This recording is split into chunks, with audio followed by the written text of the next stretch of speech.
whenever I work with Olympian or ask the question to Olympians, they all have one thing in common, no matter which sport. They all one day woke up or fell asleep with the dream and goal to become an Olympian. You're so right. A friend of mine, Lisa Morrison, says to me, she said, if I give you a parcel to drop off, and I said, just drop that off somewhere around London, it's not exactly very accurate, is it? I could drop that off anywhere. But actually, if she wants that parcel to get somewhere, she has to give me the postcode, she has to give me the address, the person, she has to set the destination. And there's a likelihood that the parcel will get there. But if she just says, yeah, just drop that off around London somewhere, that'll do. The parcel's not going to get exactly where it wants to be. And that's kind of similar to when we're setting goals. Actually, the more specific we can be, we don't need to know it from the very off. It might be just, I want it around London, but little bit by little bit, we should be getting more specific about our goals, because that's where the real Holy Grail is. Welcome back to the Charlene Giselle Show. I am so excited to introduce you to today's guest, Chris Cook, former Olympian who is now a coach to leading organizations to build resilience and peak performance. Chris, welcome to the Charlene Giselle Show.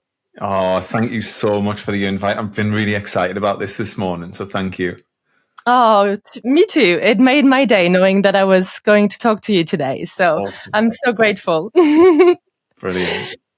Chris, I was hoping we could start off by taking a deep dive. Tell us a little bit more about you, your passion for swimming, and how you became an Olympian. Oh, wow. Where do I start? So I'm based up in the northeast of England, not traditionally from a place that cultivates and grows thousands of Olympians. It's quite a humble town. It's called South Shields. And yeah, growing up as a youngster, I remember watching the Olympics on TV and thinking, that's exactly what I want to do. I want to be just like them. I was sat on my granddad's living room floor watching the Olympics. It was 1988. I was 9 years old. And I thought, wow, can you do that with your life? Is that possible? And it was kind of my granddad who said, look, if you dream big and start small, anything's possible. And that became my mantra. I'm a big fan of mantras. I'm a big fan of affirmations and mantras, the words we use and speak to ourselves with, and just remind ourselves of why we started in the first place. So when you go around my house, often I'll have words up on walls and in little picture frames, just to kind of remind us of why I've started something. I've got my own businesses now, which is very different to my swimming days. But actually, the process that I follow is really, really similar to what I've done in the past. I was very lucky. By the age of 30, I retired from swimming, and I'm a two-time Olympian. So I went to 2 Olympic Games, Athens in 2004 and Beijing 2008. And the last ever race raced was alongside Michael Phelps in the 4x men's 100-meter medley relay, where we finished 6th. There was an outside chance for medal, but it just wasn't meant to be that day. But yeah, just to kind of look back over that career and think, wow, I did that. Even now, just talking to you, I have those moments where I have to pinch myself. Yeah, definitely. At which point did you choose swimming? So I know that you wanted to be an Olympian as a little boy, but what particularly drew you to swimming? That's a great question. I don't know. I often say that actually swimming chose me. I tried all sorts of different sports and I just wasn't very good at any, if I'm being honest. And I wasn't particularly great at swimming, if I'm being really brutally honest. I always coin the joke when I share my keynote on stage to organizations. I always say, I was the 5th fastest swimmer in my swimming club when I was a kid, but there was only 5 swimmers in my age group in the club. So it wasn't exactly the greatest start. I was definitely not chosen as talent. I was not pointed out as a talented athlete. But it was around about the age of 15, 16, I started seeing everybody making choices and decisions. I was making choices and decisions. I wouldn't say life got a little bit more serious, but it was definitely pointing towards, right, what are you going to do with your life? People tend to start asking those questions. Who are you going to be? What are you going to be? What are you going to do? You start to choose options at school. And all the way along, I was like, look, I want to be a swimmer. I want to be an athlete. And it was my parents who said, look, if you're going to do that, then you have to get an education alongside it. So for as long as you're in sport, we'll support you, but you have to get an education. And at the time I was like, oh, do I have to, do I need to do that? But actually it was one of the best things they've ever done for us, because I come out of the sport and I've now used the education to, I suppose, set up the rest of my life, because, you're not an athlete for very long. I have a question around maintaining your passion for the sports, because very often when I speak to Olympian, there is that moment in their career when their passion becomes their job. That can be a very tricky point. I would love for you to tell us a little bit about that and how it was for you psychologically to become a professional athlete. Yeah, that's a great question and a great point to kind of ponder on. There was a point at which a hobby turned into a job.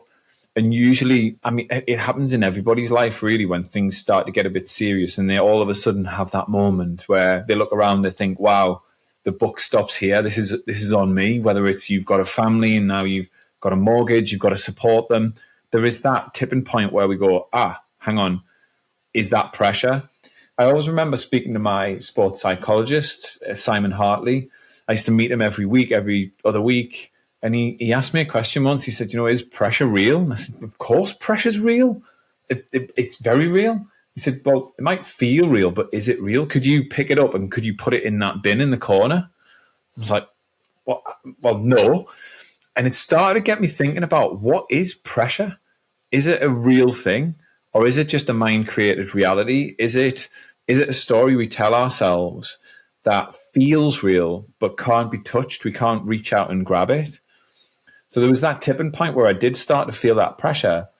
And it was around about the age of 21. I got my first Great Britain call-up letter to say you're representing Great Britain. I was then starting to get funding. So I started to get money to swim, which then changes the game. And at that point, loads of stakeholders jump in. And before you know it, stakeholders want to know, well, what's happening with this funding? What's happening with the swimmer? What's happening with the medals? There's lots of questions start getting asked. And at that point, it does start to feel like a bit of pressure. For me, that spurred on the conversation that it links to my keynote, which is my keynote's called The Best Do Less. And it was a conversation I was having with my sports psychologist again. And we were talking about how to simplify things. I'm a massive fan of simplifying things. And actually, my job was to swim 2 lengths of the pool as fast as I could, but it took me 16 years to realize that. And that became the question that we asked ourselves. This is not about swimming in front of thousands of people. This is about me turning up and swimming 2 lengths of the pool as fast as I can. Can I do that right here, right now? Absolutely. Well, let's do it. And it doesn't matter how many people are in the audience. It doesn't matter how many stakeholders are on your back. It doesn't matter how many people want to know where the medals are coming from. Actually, the job is exactly the same every single time. And that's what I challenge businesses to do. Can you find your 2 lengths of the pool? Can you find your simple one-liner that when the pressure is on, when it starts to get a bit serious, you can tap into why you've turned up to the room in the first place? And it's revolutionary for most businesses. It is. One of the interview that I watched that really stayed with me when I heard you speak about management of pressure is you mentioned something. You said overwhelm only exists in your head. And that truly resonated with me because I think that's a message that can be translated into the business world. Most leaders, executives that I work with feel overwhelmed and feel that pressure. Can you walk us through some of your mindset tools or techniques to handle this overwhelm and actually perform best under pressure? Absolutely. There's a really, really practical thing. I start off my keynote with a question. So I run on stage and I ask the audience to put their hands up if anybody in the audience has a to-do list, and the hands fly up and people kind of look and go, who's this guy? Do I have a to-do list? And then I go, okay, keep your hands up if you've got a stop doing list. And hands slowly go down one by one. You maybe have one or two in the audience who have their hand up and say, right, that's what we're going to focus on today. We're going to focus on what you need to stop doing. Because usually when we have overwhelm is when we're thinking too much about what we've got to do, how much time we don't have to do it. And then all of a sudden that future starts to become overwhelming. And we think, wow, how do I plug this gap? But actually, if you really think about it, there's so many things on our list that we do on a daily basis, whether that potentially don't need to be there and we don't need to have them there. So that this is where the whole question of what am I in the room to do comes in. So for me, when the 2 lengths of the pool became the thing that we started to follow, we started to realize that the questions we were asking ourselves were having a powerful impact. So I would ask myself, right here, right now, is what I'm about to do going to help me swim 2 lengths of the pool faster, yes or no? And if the answer was no, we would get rid of it. And if the answer was yes, we would keep it. And this is where I think overwhelm fits into that, is because I think a lot of people do what the industry tell them to do. I think a lot of people do what their competition do. They just try and do a bit more of it. And we know now historically that more doesn't always be better. So actually for me, that to-do list and that stop doing list is a first practical point. And then walking through, what are we here to do? What is our priority? And I'm convinced, the more I speak to organizations, I'm convinced there are teams and thousands of teams out there that don't actually know their mission. In fact, I've asked quite a few teams before. I've said, okay, tell me what your mission is. And there's a room full of people, 200 people, and you can see them all flicking through their notes, trying to find the mission. I'm like, no.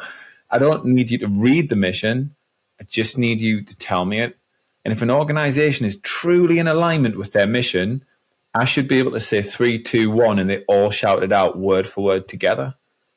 But it rarely happens. It rarely happens. And I really want to dive into the importance of working with sports psychologists. I know you've had several throughout your career. You've also worked with head coaches. Yet if we contrast that to the business world, how often do we see psychologists on retainers in leading organization? How often do we see performance coaches or head coaches, right? More and more so. And that's great, but it's still not the norm in business as it is in the Olympics team, for example. So can you walk us through the importance of getting coached and having a psychologist, and B, how can we translate that in the business world? Yeah, that's a great question. You know, I do work in coaching now within businesses, stand on stages, and I talk to organizations around the world. And there is still a stigma. You're absolutely right. There's still a stigma around being coached. I think the first port of call is being coachable. I think the biggest hurdle I see in business is people often question it, but the question they really need to ask themselves is not, is a coach going to be helpful to me? Is, am I coachable? Am I able to be held accountable to some really, really difficult questions that might make me feel massively uncomfortable and vulnerable in that moment, and still be able to answer them with authenticity and honesty? And honestly, I truly believe that's the starting point of anybody's coaching journey. Is not, can I find a coach that works for me? His first question should be, am I coachable? Am I able to be asked those questions? For me, during my swimming days, from the age of 11, 12, 13, my coach was holding me accountable, asking me really tough questions. I remember there was one day that I forgot my water bottle, such a simple thing, forgot my water bottle. Coach came over and he said, Cookie, which is my nickname, by the way. He said, Cookie, where's your water bottle? And I said, well, I haven't got it today. He's, how come? How come you don't have it? And he wasn't nasty or anything. He was just asking a question. I said, oh, my mum didn't put my bottle in my bag. He went, oh, okay. And he let me swim for a bit. And then he got me to jump out of the water, and I got out of the water. And he said, come with me. And we walked around the poolside, and he pointed to the swimmers and he said, what do you see in the pool? I said, water. He said, no. Who do you see in the pool? And I said, okay, I see swimmers, and I started naming them. He said, I don't need all their names. You see swimmers? Yeah.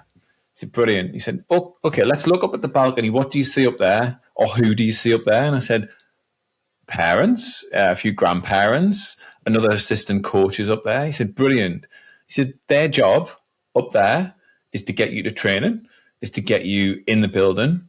It's not to fill your bag. And he pointed at the swimmers and he went, all those swimmers in that pool, they know exactly why they're here and they know exactly how to perform when they're here. He said, your water bottle is not your mum's priority. And he asked me to get back in. And at that moment, I realized that actually from such a young age, I'm going to be held accountable for, if I say I'm going to do something, I need somebody who holds me accountable to that, because it's so easy to lose track of that. It's so easy to lose track and lose perspective and start blaming and start getting into excuses. And I honestly believe we don't get out of that mindset. There are times that we lay back on our excuses. And a coach, especially in business, can help you out of that little hole that we often get ourselves in, that we don't even know we're in. Mm. And how do you test coachability? Good question.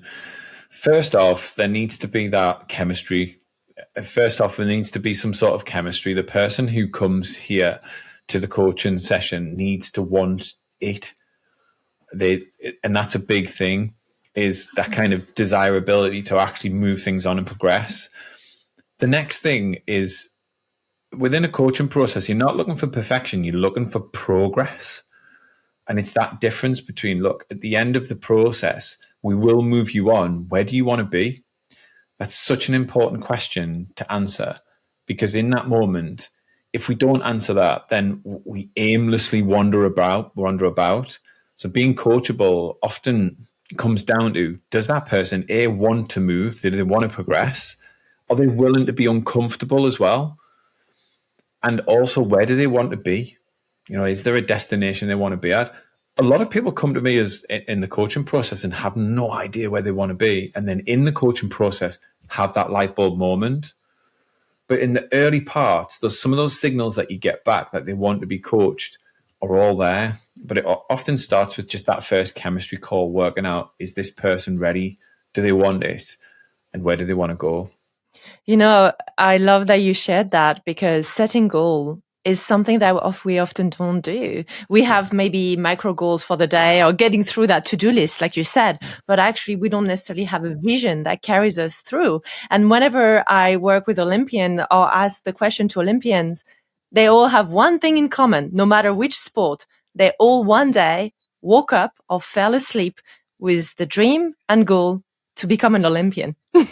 Absolutely. You're so right. A friend of mine, Lisa Morrison, says to me, she said, you know, if I give you a parcel to drop off and I said, just drop that off somewhere around London, it's not exactly very accurate, is it? I could drop that off anywhere.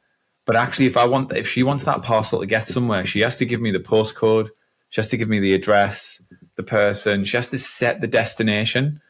And there's a likelihood that the parcel will get there. But if she just says, yeah, just drop that off around London somewhere, that'll do.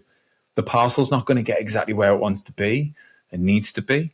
And that's kind of similar to when we're setting goals. Actually, the more specific we can be, we don't need to know it from the very off. It might be just, you know, I want it around London, but little bit by little bit, we should be getting more specific about our goals, because that's where the real Holy Grail is. Yes, it is.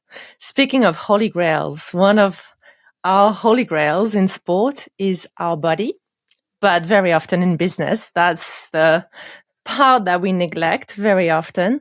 I would like for us to take a little deep dive into the importance of fueling, nourishing, preparing, looking after that body to do the things that you do. Can you talk to us about your relationship to your body as a former professional athlete? Absolutely.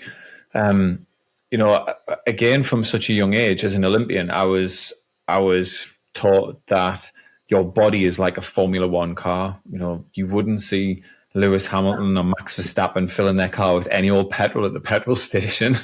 They've put the best fuel in, it's measured, it's all of these things that actually make the car perform at its best. And your body is that. Your body is your vehicle. And that doesn't change. If you want to perform at your very best, we don't just, well, we need to look after our bodies. We need to give it the fuel that it deserves. We need to give it the nutrition and the hydration that it deserves and the rest. It's interesting. I was talking at a conference 2 weeks ago, National Health Service, the NHS, and I just happened to mention, and it was just a throwaway comment during a keynote, I just happened to mention that the more I coach and the more I work with organizations, the more I see people escaping from work and not recovering from work. That's all I happened to mention. And all the feedback was, wow, we want to learn more about escapism versus recovery. And it was so interesting because I coined the phrase that how many people, I asked for a show of hands, how many people return back to work after finishing on Friday, return back to work on Monday morning, and they say, wow, it doesn't feel like I've left the place, or the weekend went so quick. There's a really good chance in those moments that psychologically that people aren't leaving work behind. They're thinking about it. They wake up thinking about it. They go out with their family and friends and they think, oh, right, I should send that email. It's constantly there. And actually that mind, body, and spirit element of how we achieve success is so important. And now, obviously, I'm out the water now. So I spend a lot of my time working in businesses, driving up and down, jumping on flights. But my priority is always a gym session or a run or occasionally a swim. I don't swim very often. If I do, I only plod about. But actually just taking that kind of mindfulness approach to my physical training is really important. I do lift in the gym. I enjoy lifting in the gym. I think it's the bedrock of well-being. But, you know, no matter how many times I say it, people will still prioritize sending emails, working late over just breaking from what they're doing and going doing a run or a gym session or something physical that really makes their energy change. It can be life-changing. I would love for you to tell us a little bit more about your recovery protocol, or how did you use to prep and recover your body back when you were preparing for the Olympics? I remember there was one day I was training and I touched the wall and finished at the end of a session. It was a really, really hard session. I jumped out the water, exhausted. Everybody had left poolside. And my coach, he was called Jock, lovely guy, come over and he said, right, you do realize when you touch that wall, that's the first second of your recovery for tomorrow. And I went, wow, I've never thought about it like that. And he said, right, what I need you to start to think about is from the second you touch that wall and finish this session, you're now recovering for tomorrow's session.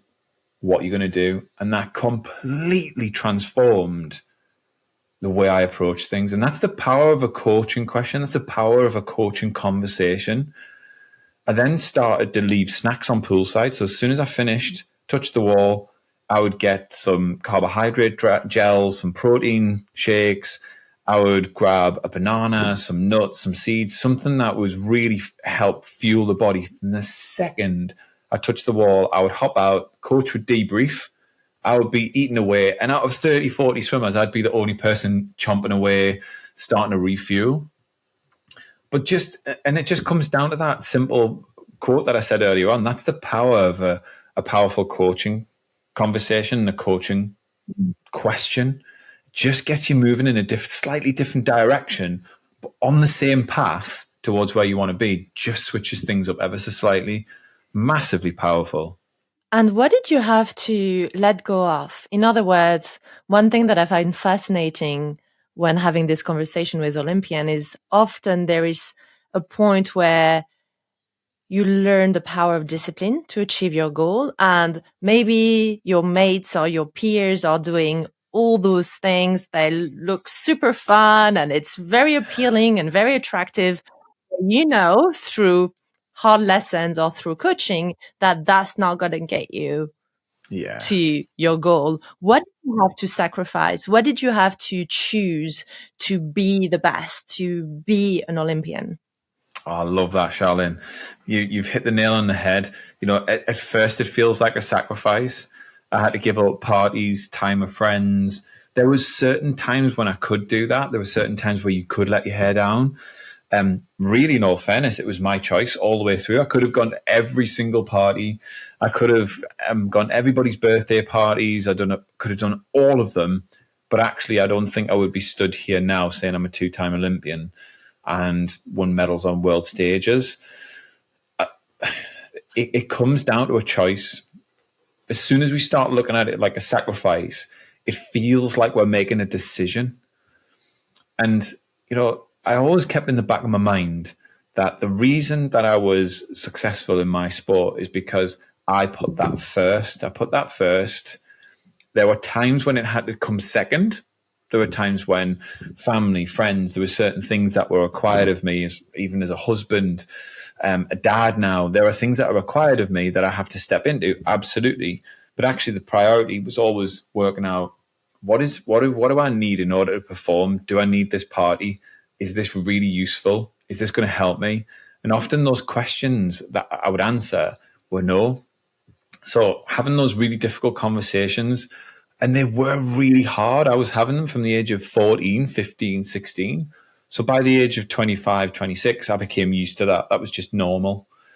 And what you start to find is that people around you understand the decisions and the choices that you're making, and actually they should, or they often do, start to help you make those. They can be really useful and powerful. However, we've got to be brave. We've got to choose courage over comfort in those moments. I was the 5th fastest swimmer in Great Britain at one stage, and I was in an event that was really strong in the world. So actually, I was in the top 20 in the world, but 5th in the country. Now, they only take the top 2, maybe the top 3 to international meets. And the performance director at the time, I was out at a competition, I think it was in France, actually, in Paris, and he sat me down at the end of the race, and he said, "Chris, why do I need you?" What? He said, "Why do I need you? I've got 4 other breaststroke swimmers, all in the top 15 in the world. You're in the top 20, I get it. But actually, why do I need to bring you to competitions if I've got 4 swimmers who're faster?" And I couldn't answer him. It was a really, really tough question. I couldn't answer him. And at the end of it, he said, "Look, let's cut the waffle. You don't need to explain yourself." He said, "Nobody argues with that number 1 spot. That's the spot you need to get. And you need to make all those choices to get it." And in that moment, I've realized it was less about what I did in the water. What I did in the water was maximized. I'd maximized everything I possibly could in the gym, in the pool. And now I needed to make smarter choices outside the pool. And that was the tipping point. That was the point at which I kind of found another gear that I didn't even know existed. And it was all to do with making choices. People call them sacrifices. I like to call them choices. I don't think there's such thing as a sacrifice. You'll never be in 2 places at once. So it's pointless trying. I love what you said about comfort versus courage. Yeah. Can you tell us a bit more about that? Because I personally think that there is a huge comfort crisis in the business world. Yeah. And I would like to explore that theme a little bit deeper with you. Great question. I think my thoughts are that actually everything we do now is all about convenience. If you look at, I call it the Amazon culture. If you look at Amazon, everything's convenient. You click something at 8 o'clock at night on your phone, buy something, you've got it 8 o'clock the next morning, if not sooner. It's crazy. And it amazes me every single time how quick and easy things are. I got on the Eurostar to go to Paris last week. Everything was done on my phone, everything from my Face ID. I walked up to a scanner, it scanned my face, I walked straight on. You didn't have to take all your electronics out of your bags. Everything was just so convenient and easy. And that's the way life's being pushed now. Technology's pushing that. The advancements in technology is pushing that. Everything's about ease and comfort. But actually, when we really look at it, human endeavor, it's the opposite. We have to place ourselves into discomfort. We have to actually find the love for being in our discomfort zone. And that's a really strange thing to say. But actually, when I think about some of the things I've achieved in my life, the big things that I'm really proud of is when I've been either backed into a corner I've been really uncomfortable. I've been in the discomfort zone, and I've pushed on through it, and I've come through it and either won something or achieved something, or looked back and gone, wow, I did that. And I don't think anything can replace that feeling. It's great having these convenient things, but nothing beats that choosing courage, choosing to step into that discomfort zone over staying in the comfort zone. There's a time and a place for it. And how much do you think having a competitive edge fuels that courage? Yeah, I used to say a lot that I'm not very competitive, but then I've watched my son, he's 10 now, I've watched my son compete, and I can see a lot of me in him. So I think I have to admit defeat on that one, that I am competitive. The tipping point with the competitive side of me switched when I was about 23. Went into a race, and I remember thinking, I really want to beat this guy. He's almost my nemesis. I had a scorecard. He beat me 3 times. I beat him 3 times. And we had this scorecard, or in my head, we had this scorecard. And I remember beating this person at an international meet, looking at the scoreboard and being really upset with the time. I was so obsessed with that outward competition that I forgot that the real competition is you against you. And swimming is a perfect example of that. It's almost a microcosm of life, if you like, because you get your lane, it's your chance, and nobody can influence it. If nobody can jump over the lane rope and pull your leg back or stop you from swimming, that would be illegal. It's just you in that lane. So actually, if anything gets affected, it's usually you. You have to take ownership of that.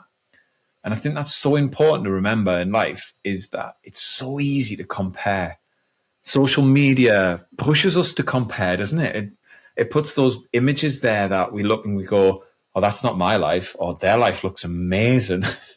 And I've stopped using social media for that reason now, because it's so easy to get sucked into the wrong kind of competition.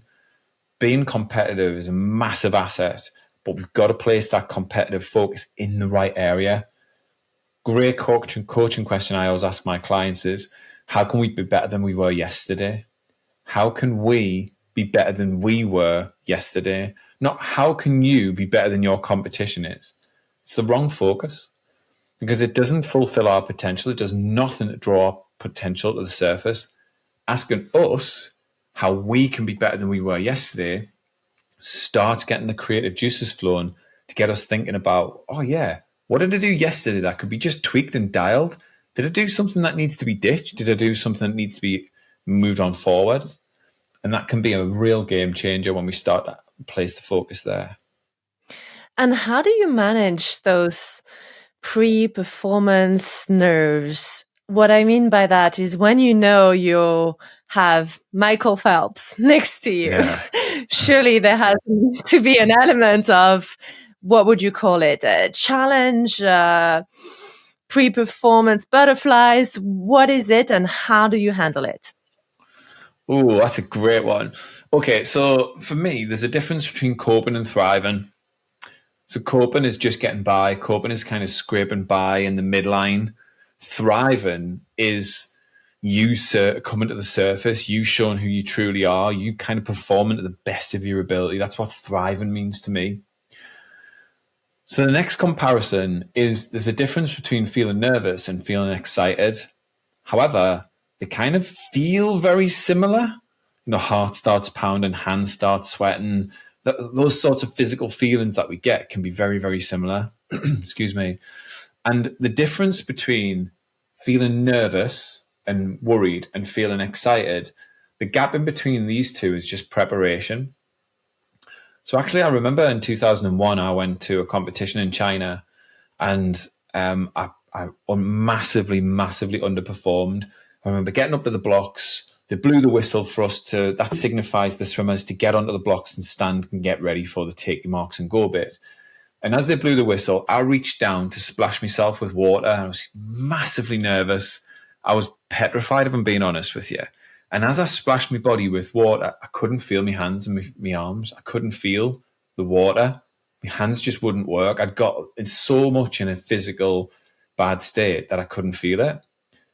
And as you can imagine, what happened next was just a dreadful race. I couldn't feel my arms. It eventually spread to my legs, and I was just suffering from competition anxiety. Came back home, and that's when I was marched by my coach to go and see a sports psychologist, Simon Hartley. And I thought it was only going to be a couple of sessions. It turned out to be kind of 8 years worth of work together that we would build and craft a career alongside my swim coach. And it was in those moments that I realized that actually, to get towards being excited, we have to be ready. We have to be prepared. If you think about a keynote, I don't know if you do any keynote speaking or any sessions that you run, when you've got something you really want to deliver and you're excited about it, there's an energy around it. But actually, when you are in that state where you're thinking, oh, I just need to get this out of the way, I just need to get past this week, I need to get to Monday, at that point you're not prepared. So the coaching question I often ask when someone's too nervous or someone's worried, I'll often say, what's missing?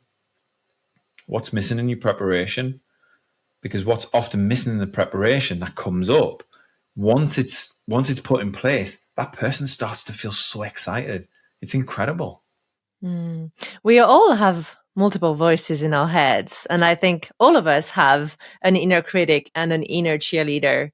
And it's when you listen to that inner cheerleader that you get to do the things you want to do. And it's when you listen to the inner critic that you get crippled by performance anxiety.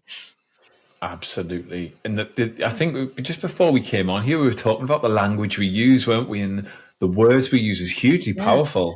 And I think we've got a long way to go to really making a good understanding in our brains of what that actually means. But I guess for me, the power of language, how we speak to ourselves from the moment we wake up to the moment we go to bed, determines how our subconscious takes that in. I mean, I might be massively simplifying this, but I feel as though there's a part of our brain always listening. It's always listening. It's gathering information. It's gathering information of who we believe we are, and then it's presenting it to the world. So actually the words we use, even just the word yet, can be hugely powerful. I can't do this turns into I can't do this yet. It changes the sentence, and it must change the chemistry. It must change the neural pathways. It must change the way we start to interact with that task in front of us.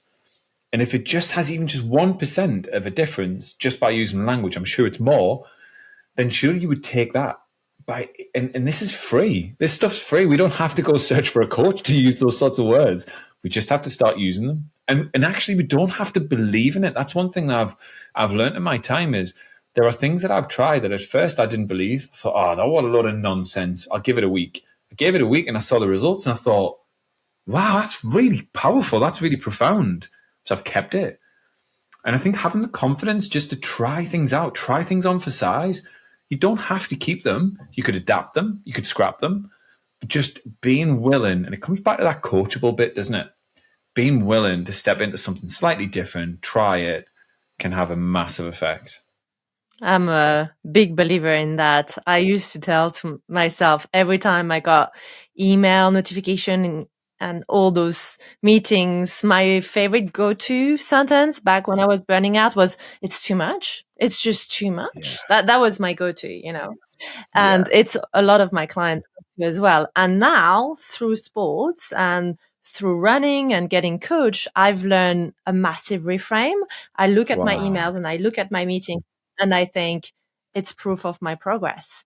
I get all those emails and I get all those meetings because I've got the skills to handle it. And each email is a proof of my progress. And that changed my mindset forever. That is a fantastic mindset. But you've just proved there that by even just a subtle shift in language, it's almost celebratory. You're almost in a celebratory mindset there. You're congratulating yourself for getting this far, not berating yourself for taking on too much.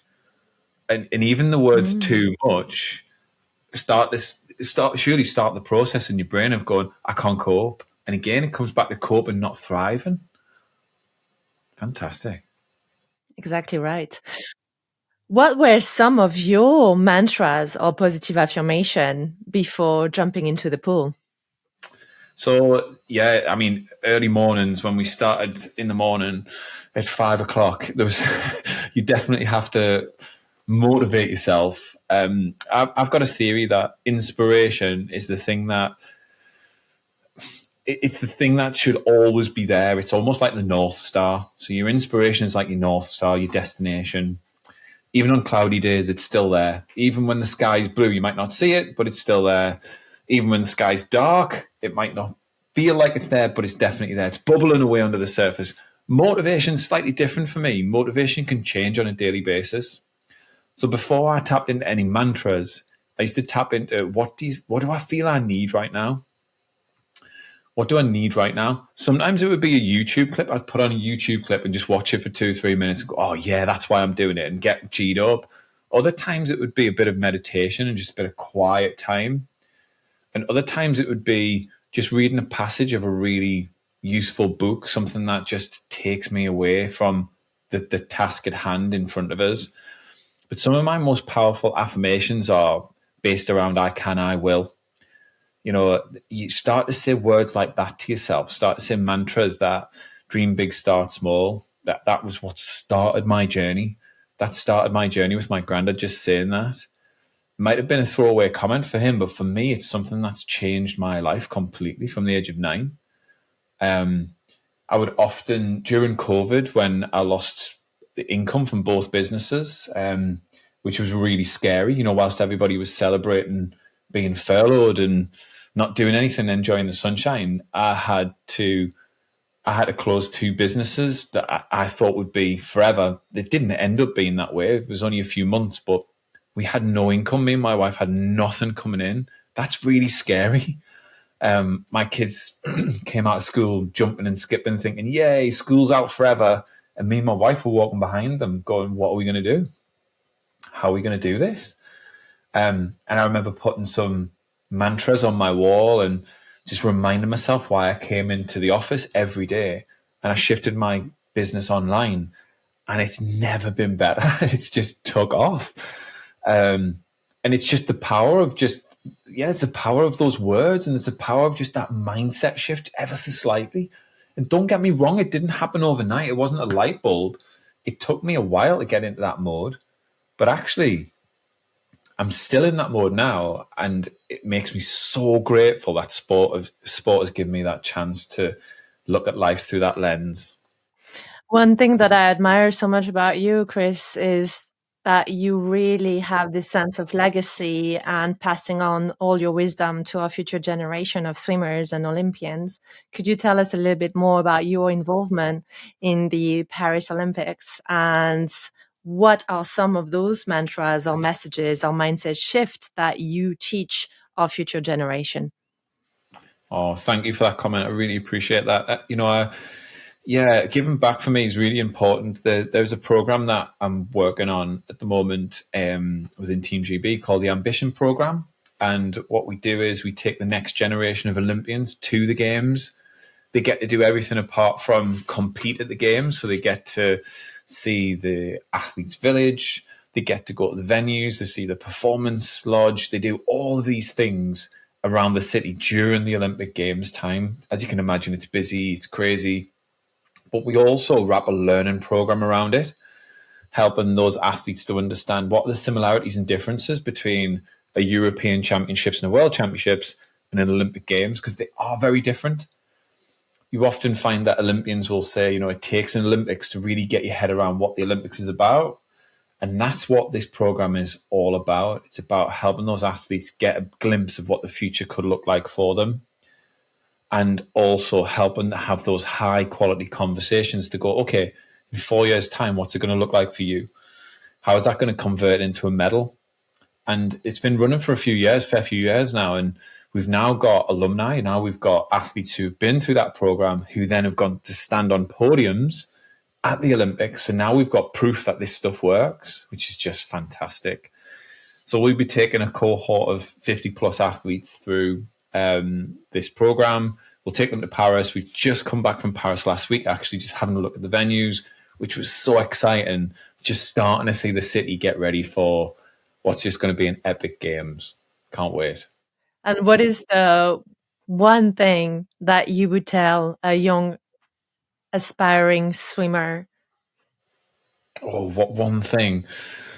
I would say to them that if they spend their career laying down their very best, understand that they get to take that everywhere, regardless of whether they make it or not. This is not about them making a team, standing on a podium. This is about them shifting as a person. And actually the work that they do, they become the gold medal. And I'm a massive fan of this way of thinking, because we often look at failure, passing and failing something, achieving something, like it's something we have in our hands, something we have around our neck as a medal, something we have in our bank account in terms of money or a title. But actually, that's not the real goal. The real goal is where you've come from as a person to where you've arrived. And that kind of separates the performance from the result, doesn't it, really? Because the result, effectively, I might not make the Olympic team, but actually I could have put my best performance and completely changed as a person. That's got to be the real goal, because I then get to take that everywhere. And when I look back at all my friends who have gone on that journey, who didn't make it, they've still gone on to become really successful people in completely different areas because they've taken that mindset. So my bottom line message is, lay down as much as you possibly can, be proud of it, and understand at the end of the journey, you become the gold. I love that. What a beautiful message to end with. Chris, I'm so grateful. I would like to ask you one last question. How can our listener find out more about your two-length mindset and connect to your world?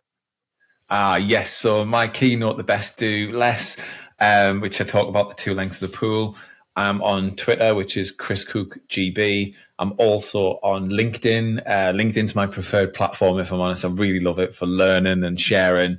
And my email address is info@chriscookgb.com.